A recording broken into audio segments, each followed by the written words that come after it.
Hi, everybody. This is Kim Griffin from the Mediumship Reading Room, and today I am introducing Alan Wellman from Los Angeles, California. Hey, Kim. Hey, everyone out there in Mediumship Reading Land. Okay. So Alan, I really don't know anything about you. I don't know anything about your history of mediumship. So how did you get onto this path of mediumship? Well, as many of your other guests have mentioned, there have been times throughout my life where I know things, or I was very intuitive. I would have dreams, or a relative would die, and they would come in a dream, or something would show up, things like that. And I always been kind of interested in you remember the old TV show, The Munsters? I was always interested in Grandpa because he was this wizard, right? And so, like, I remember even having a little notebook full of symbols and stars and triangles, my little spell book. I don't do anything with the magic, but I was always fascinated by it. And so, I would always go and see psychics, and I would hear things like, you're intuitive, or you could really develop these gifts, and I said, okay, that's interesting. And about I don't know, 5 or 6 years ago, I had moved out to Los Angeles. My life in Chicago kind of fell apart. I'm a Chicago boy by birth and nature, and everything kind of fell apart out there. And I came out to LA for work. And that's, like many people, when there's a life altering experience, the soul kind of cries out and says, hey, wake up, listen to me. The New Thought movement called it the spiritual 2x4 to the head. And so I had received that. And then as I was out here, it was around New Year's. I think it was the day or two after New Year's. I was, as one does, I was looking through YouTube, looking for predictions for the new year, and I thought, well, last year was a wild ride. Let's see what this year has to do.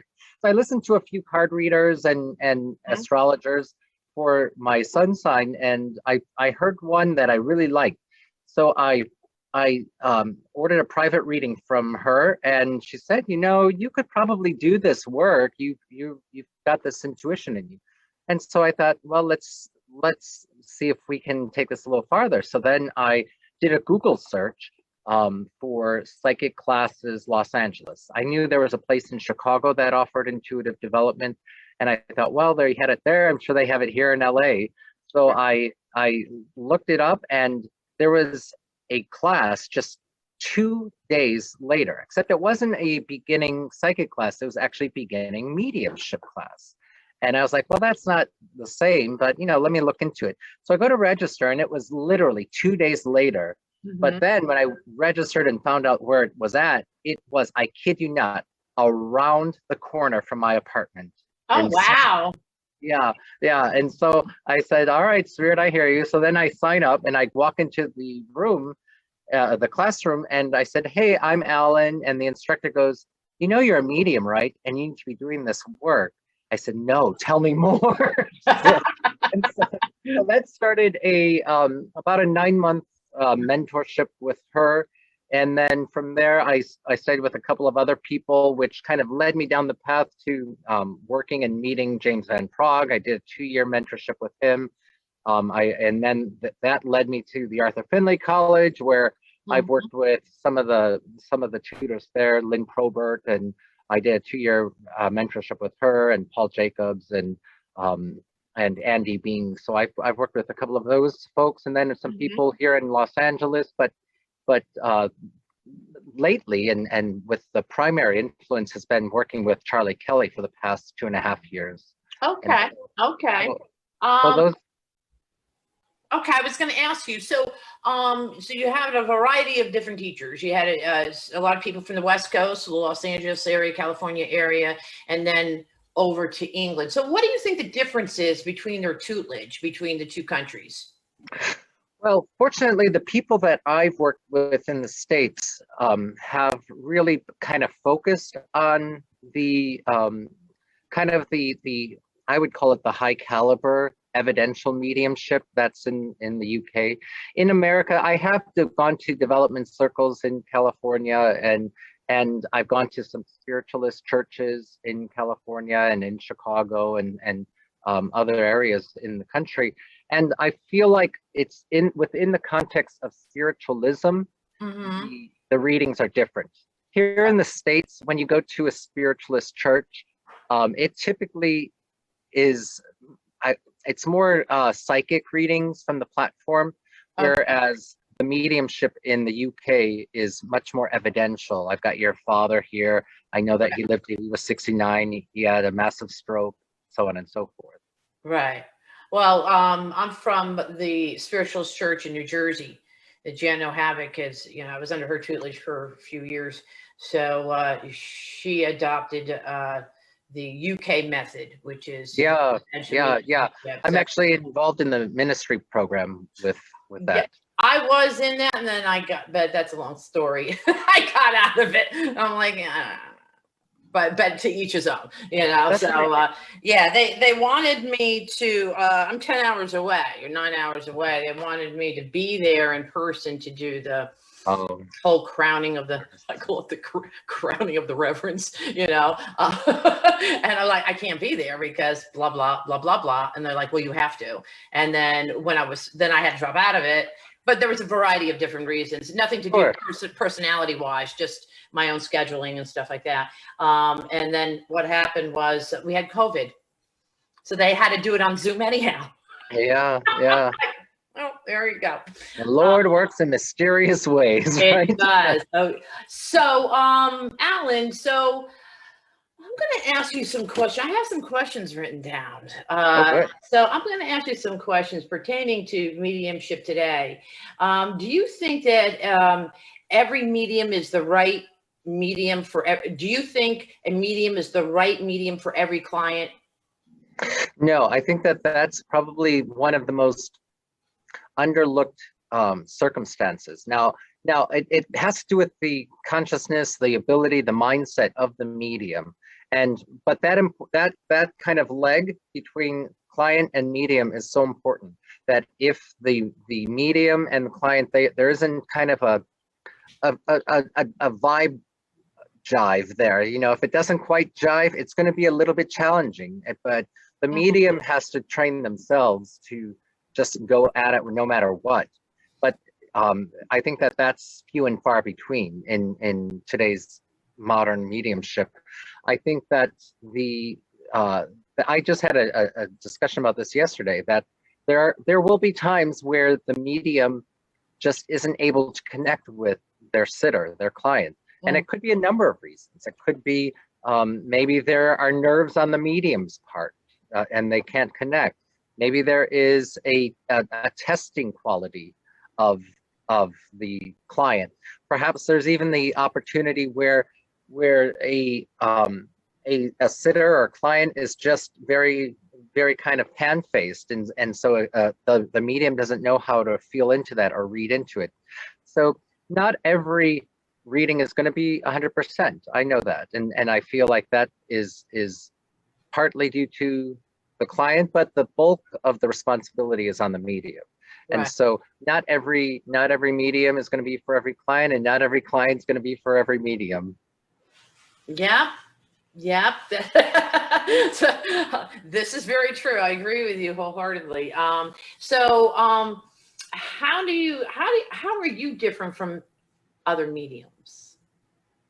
I think that unique about your practice. Yeah, I think with my practice, I have a background in theater and music performance. So like I have a very animated style. And so with my clairvoyance, with my clairsentience, that for me is really kind of the presentation. It's bringing the essence of the person alive again. And so it's done through just that energy. It's done in the storytelling. It's done in the way I carry myself.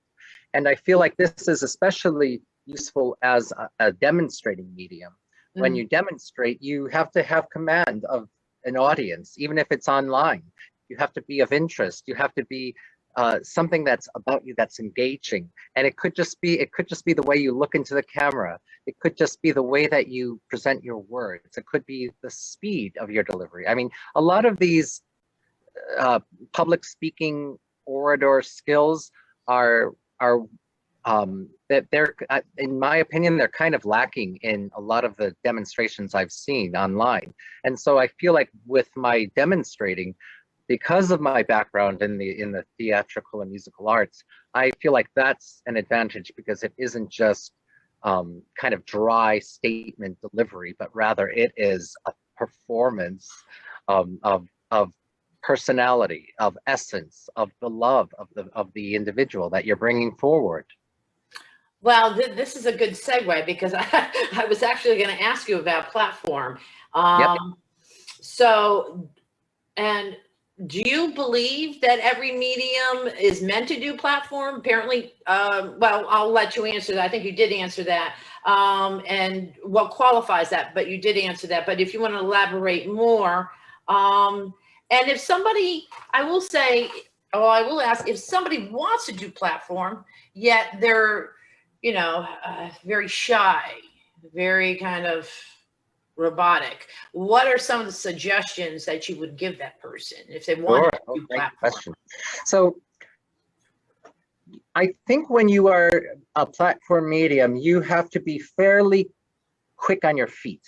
You have to receive the information, you have to present it, you have to be able to interpret or understand it so that you can quickly deliver it. When you're on platform, you have 7 to 10 minutes to bring Right. forth the essence and the message.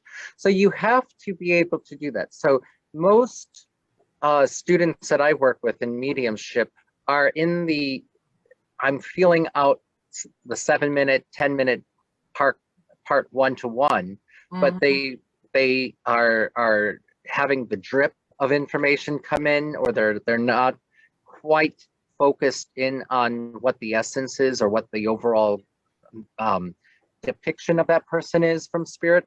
Right. So I think that it takes a little bit of practice. It takes a lot of trust, because when you're on platform, it really does feel like you are making up a story to tell a child going to bed at night, right? Right. And so you have to be quick. And so that's a great exercise for someone that is trying to develop the skills to be a platform medium, is just create stories so that you begin to just kind of let inspiration flow through you. So that's one technique you can actually develop it. The second technique that I would say is just verbalize everything that you get, even if you're doing a practice reading. Just begin to verbalize it, and don't let the no's bother you, don't let the yeses bother you. Just verbalize it, because the more comfortable you are in a constant state of verbal flow, I think it's going to be a lot easier for someone on the stage or the platform to deliver those messages. And then the last thing I would say about that is, when you are demonstrating, you have to recognize that it isn't a one-to-one where you only have one set of eyes on you. And this is where I think some people get intimidated, because they don't want all the eyes on them. But the idea here is, when you have a small group, it doesn't have to be a huge 50, 100 seat auditorium or demonstration. It could just be 5 or 6 people, but you have to recognize that they want to be in on the journey. They don't want to sit there checking their phone, twiddling their thumbs, wondering where my person is. They want to listen. Right. And so what we have to do is, we have to create the energy. We have to create the statements that are interesting. We have to be able to tell the story so that everyone leaves feeling, oh, you know, I don't know who that woman was, but I want to know more about her. Or that was a fun experience to go on that memory trip with that family. And so it's really about engagement. It's about engaging the congregation or the audience with that, because it's very easy to zone out and to check out if, as soon as you hear a medium go to someone else. Right. But there's something about the storytelling, about the just the dynamic personality, being able to bring that out for more than one person, that really is what what demonstrating mediumship is about. Yeah, this is an interesting conversation because interesting conversation in the sense that I like this conversation because I'm a platform medium. I wish I could do more platform medium, but I'm in Wilmington, North Carolina. and so actually I am doing one in a couple of weeks at this place now that everything's kind of opening up again. But I tell my own students that a good way to get over the because a lot of people have a fear of public speaking. That's the biggest fear of public speaking. So what I tell them is take a course or go to Toastmasters, something along that lines, talk in the mirror, and see what your body language is and get used to that, get used to your own movement, etc., etc. But the funny thing is, I don't know where I saw it, but it involved you, and and I think you do. Do you do platform work with Megan? Yes. Okay. And the reason I bring that up is because I've seen some of her TikTok videos. She's hysterical, she's freaking hysterical. So I think that, along with your own personality, that you need.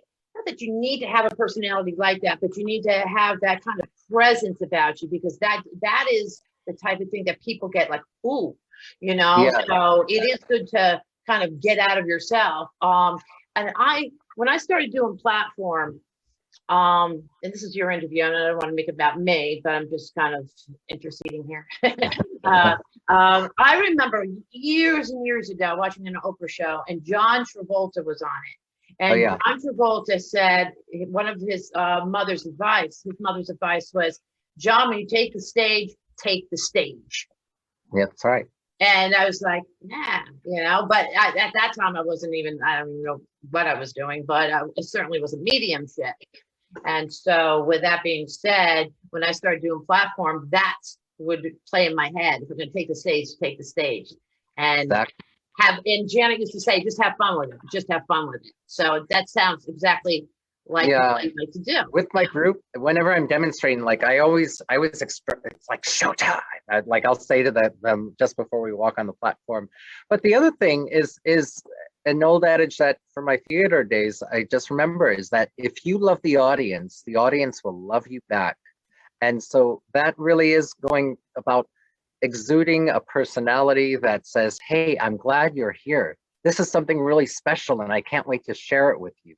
And some of the great performers of today and of years past, they often have a stage persona that's completely different from their personal persona, their home life persona. And so that's something that, I'm actually very quite introverted, and I like to just kind of have my quiet time, and I can spend all afternoon just reading books or doing, and not talk to anyone. I love that. That's what I do. But I know that when I'm in front of a classroom, or I'm demonstrating, or I'm involved in a performance, or even an interview like this, I recognize that it's time for a little bit different amping up of energy or revving up, because it's a different, it's not necessarily quiet Allen time, but it is, it's time for me to engage.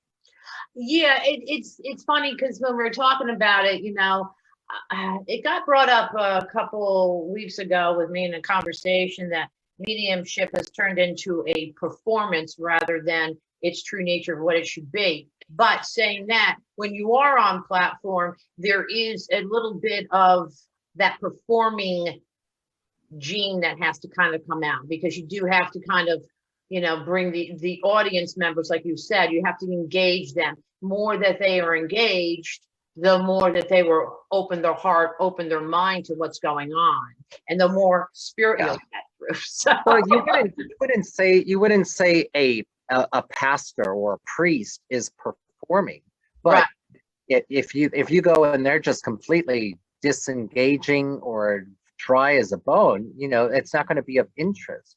You wouldn't say the same thing about let's say a politician, or you wouldn't say the same thing for even a classroom elementary school teacher. You wouldn't say that they're performing, but they are engaging. their audience. It isn't about entertainment as it is engagement. And so I think that's where Good I kind point. of say Yeah. it for myself. This is okay. So this is kind of going to another type of. Do you believe it's not, because I know that you teach, right? You do teach. Mm-hmm. Okay. So do you believe it is necessary to sit in the power? The sitting in the power is about spending time with your own soul. So I think that it isn't, sitting in the power isn't going to help you connect any better, because the connection really is when you understand your soul, when you understand your power. So when they say sitting in the power, it took me probably 2 years before I ever figured out what the hell is the power. But Right. it really is sitting in your essence, in your power. And so that as a stepping stool or a stepping stone to spirit communication, mediumship, you have to understand what your energy is like, what your power is like. And so I don't think that it's something that you need to do every single day. I think that it's helpful, especially if you have a busy week and you're just being ran all over the place and your mind is all over. I think it's very good to center and bring yourself back to your power, your essence.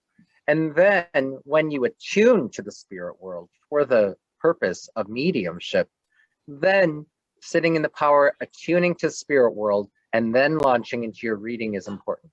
If I'm giving a reading or if I'm demonstrating, I don't sit in the power right before I do one of those readings. Mhm. It's something that it's kind of like gardening, right? You have to pull out the weeds before you can actually plant the seeds, right?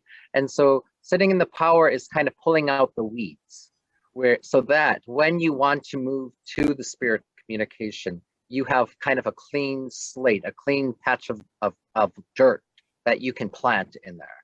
But if it's full of weeds and thistles and things like that, Right. you're not gonna be able to grow very much. Yeah, I just tell people, for me, it's just clearing out the debris in my own head. Exactly. Yeah, Because I totally agree. somebody had asked me, where I was doing a development circle with somebody else. They asked both of us, "Do you sit in the power? How often do you sit in the power?" I said, "I don't sit in the power." The other person said, "I don't sit in the power either." And they're like, "What?" And I'm like, "Well, I do sit, but if you want to call it technically sitting in the power as other people take it, no. But I do sit. I do sit in the silence. I do sit in my own power, like you had said, like you described, and I like the way you described that. So that's great. Let me see, what else do I have here? I'm not. Yeah, I don't want to do that. Okay. All right. I'm going to give you a real difficult one here, because I saw. Whoa. Well, I don't know if it's that difficult, but I did see something in one of the groups, so I want to address that. Okay, because we all have different beliefs in this, and so the reason I'm bringing this up is because people will understand that everybody has different beliefs in this particular subject, and neither one is wrong or right or whatever. So, do you believe the need rather than the want? Meaning, do you go direct? Do you believe in going direct? Do you believe that is possible? Let me kind of explore that a little bit more with you. What I tell my clients is, they say, "I want to hear from mom." I'm like, I'm not guaranteeing that I'm gonna your mother's gonna come through. And I always try to explain to them it's the need rather than the want. You may want mother to come through, but maybe you had a horrible relationship with dad and dad comes through. Or maybe I'm just not, as the medium, not jiving with that particular energy. So what is your take on that? The want is important, and in fact, I think that is probably more important than the quote unquote need of the spirit world. And let me clarify that. So the spirit world, they don't have any needs. Any needs that need to come forward are the needs of the living. And the spirit world, there's an intelligence there. there's an intelligence. So the information that will come forward will always cater to the need of the sitter. Right. So whether if someone says mom wants to come forward, there's absolutely nothing wrong with going to get mom. Right. In fact, that I think that that's important to do. Now, along the way, the evidence that mom will bring, let's just say someone's having relationship issues, all right, and mom is coming forward, and you connect with mom because mom and dad had a loving relationship, and they were the evidence that might come forward might not be the loving family relationship. It might be a time of challenge. It might be a memory where there was challenge, not necessarily in the relationship, Right. but where mom may have had difficulty. And this is my experience and my belief is that the evidence will always be reflexive to the message, and it will reflect whatever is the need or the opportunity or the experience of the sitter. So, I'm pretty, if someone really wants to connect with someone, I can do it, no problem. But it's about recognizing that dad's not going to just pop in because dad was unkind when the sitter was a child. Yeah, I understand that, but I believe for me the need is for the sitter. So meaning that there might be some unresolved issues within that own person, that living person. So I just noticed that, there were times where I had brought through somebody that they didn't particularly want to hear from, tried to explain to them, well, I'll just honor them a little bit and then let them go. And they'll say, no, you can, all the way. And, later on they'll go, wow, I didn't think I needed that, but I did. Yeah, exactly. And I'm like, okay. Because you're right, they don't, their needs are already met. They don't have a need. It is the need of the sitter, the healing of the sitter. Okay, so enough of those questions.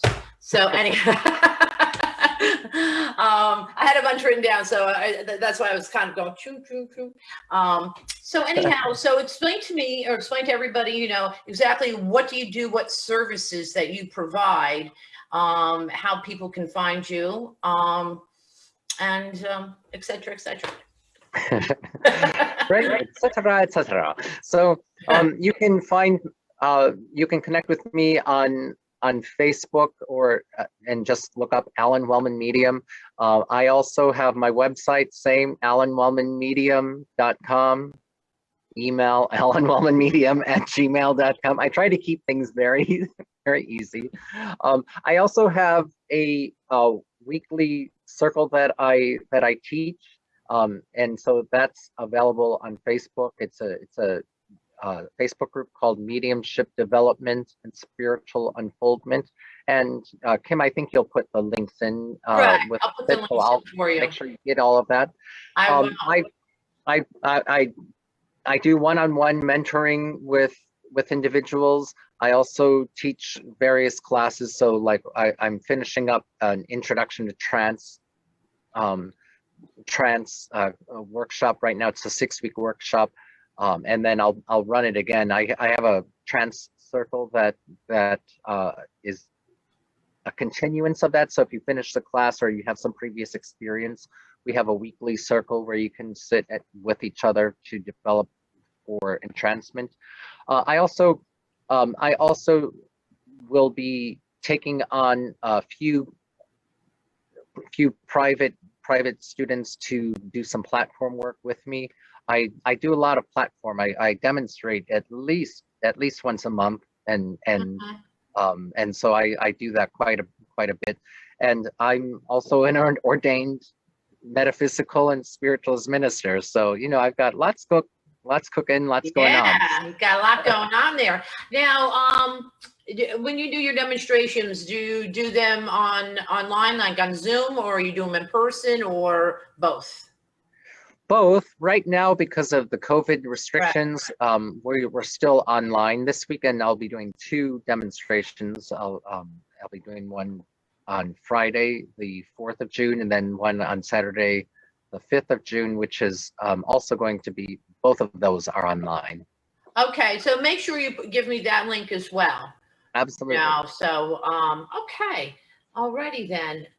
Nothing else is really coming to mind. We talked a lot about your platform work and whatnot. Okay, I have one more question, and it wasn't written down. I said, so who do you, it's a two-part question. Who do you think now? I haven't asked anybody this question. Who do you think out there in the mentor-teacher world, if there was one person that you had to recommend, who would you recommend? Also, who is the go-to medium for you? I'm not talking about teacher or mentor. I just mean somebody like, I really wanted a reading from that person. Who would that be? Okay, cool. So Lynn Probert, absolutely, I would recommend highly, highly, highly. She's doing some stuff at Journey Within, and she's doing a couple courses this summer at the Arthur Findlay College, and it's all online. I did a 2-year mentorship with her, and absolutely fantastic. I highly recommend her. And then as far as to get a reading, Gordon Smith is pretty bang on. Yeah. Gordon Smith is pretty bang on. I've had a couple readings with him, and like what the what? Yeah. Yeah. Okay. Who would you recommend that isn't well known? That isn't well known. Boy, Besides yourself. I was going to say, well, not that you're not well known, but you know what I mean. I'm well mad, not well known. So, let me think here for a minute, because there have been a couple of really very fine medium readings that I've received, and honestly, some of them have been from developing mediumship students. I think some of the best readings I've ever had have been with developing mediums. There's a gal up in I believe she's in the either Washington State or Seattle. I think in Seattle. Her name's Amy Stolzenbach, and she gave me probably one of the most evidential readings I've ever had. Wow. And that was in just in a class. Another gal, she's English. Her name's Carol Brennan. She is also a developing medium, and she, one of the best evidential readings I've ever received is from her. Oh wow. So yeah, I absolutely, those two come off when I think of all the reading, and I've had thousands of them. Right, right. Certainly. I don't know about you, but I know for me, once in a while, it gets kind of like, here we go again. Like, I almost like, not only do I raise the bar for myself, I raise it for other people. Oh, absolutely. And so now I come to a point that you really have to knock my socks off for me to go, whoa, like. Yeah, that can be a kind of a double-edged sword, because like some people find it very difficult to read for me, and honestly, I'm not. I'm actually probably one of the easiest people to read for. But I think that they have an impression that, oh, this is, either their level is at a different level than I am, so they're probably really good, or probably, and it kind of blocks them. But that's the downside of like, okay, if you do one, you gotta blow my socks off. But, yeah, it's Anthony Morocco. Oh yeah. Okay, so one of his students, I volunteered. She put something up that she needed somebody to read. I said, okay. And so she said, well, I'm going to read Kim Griffin. And he goes, well, you're brave. So, and she's like, why? What's that? Anthony said that? He goes, right? Well, you're brave. So right. She goes, well, why? Because he goes, she's a tough read. And I don't think I am. But, but again, I think at times, we raise the bar. So, yeah. So, okay. Alan, it was great discussing things with you and your mediumship journey and whatnot. So I'm going to stop the recording now, and thank you so much.